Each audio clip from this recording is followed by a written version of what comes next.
मैंने 16 तारीख को ही कहा था। ये लंबा एक पेज का वक्तव्य, मैं पूरा नहीं पढ़ूंगा, पर अंतिम 3 लाइन मैं सिर्फ पढ़ूंगा, क्योंकि वो आज भी वो मायने रखता है। आज जो निर्णय आया है, समिति का गठन हुआ है, समिति के सदस्यों का नाम भी निकला है, फिर भी उसके बावजूद जो मैंने 16 फरवरी को कहा था, वो अंतिम 3 लाइन में पढ़ूंगा। यदि प्रधानमंत्री और उनकी सरकार को इस मामले में जवाबदेह ठहराना जाना है, तो जेपीसी के अतिरिक्त कोई भी अन्य समिति इस मामले में सारे दोषी को वैध ठहराने और दोषियों को दोष मुक्त कराने की कवायद के अलावा और कुछ नहीं होगी। If the Prime Minister and the government are to be held accountable, any committee other than a JPC will be nothing but an exercise in legitimization and exoneration. और ये क्यों है, उसका भी इस वक्तव्य में जानकारी आपको दी गई है, क्योंकि ये सिर्फ सेबी के कानून तक सीमित नहीं है। ये मामला ये नहीं है कि क्या सेबी के कानून का उल्लंघन हुआ है, नियमों का उल्लंघन हुआ है, पर इससे आगे भी बढ़कर अलग अलग मुद्दे हैं। और पिछले 20 दिन में रोज कांग्रेस पार्टी ने 3 सवाल उठाए हैं। आज भी 3 सवाल उठाया गया है, 60 ने। ये कोई सुप्रीम कोर्ट की जांच समिति इसका जवाब नहीं दे सकती। ये जवाब सिर्फ एक जेपीसी के माध्यम से ही मिल सकता है। तो ये समिति अपना काम करेगी, हमें कोई अपेक्षाएं नहीं है।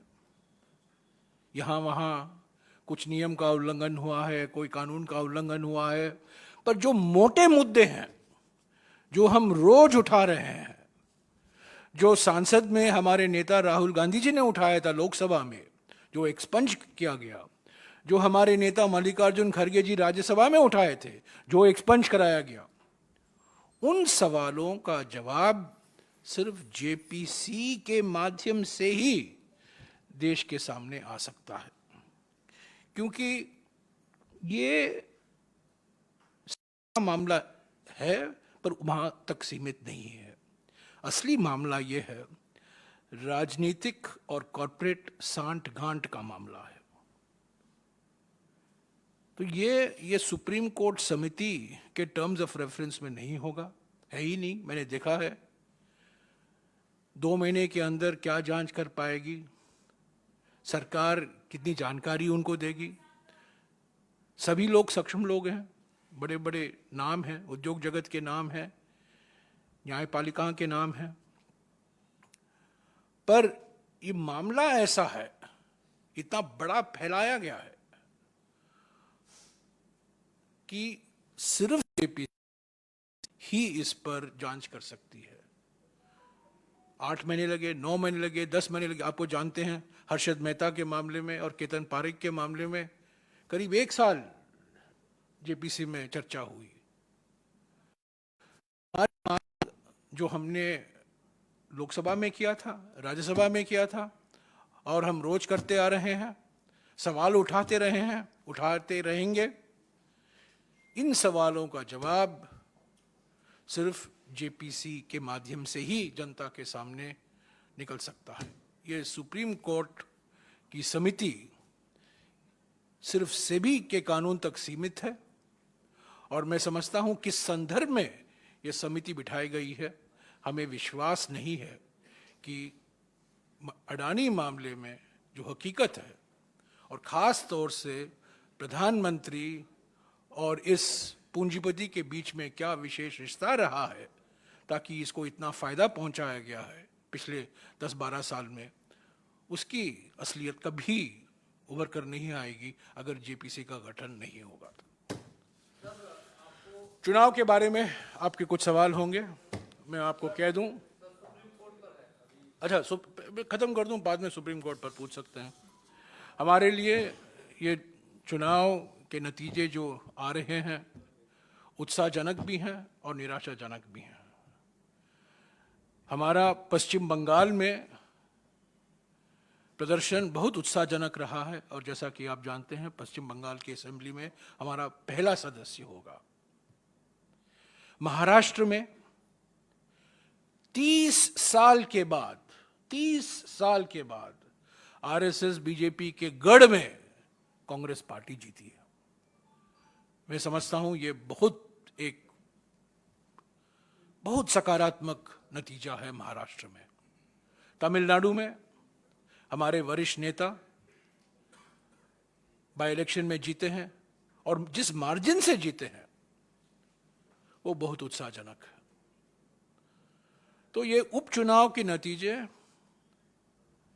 सकारात्मक हैं, हमें विश्वास दिलाती हैं कि कांग्रेस पार्टी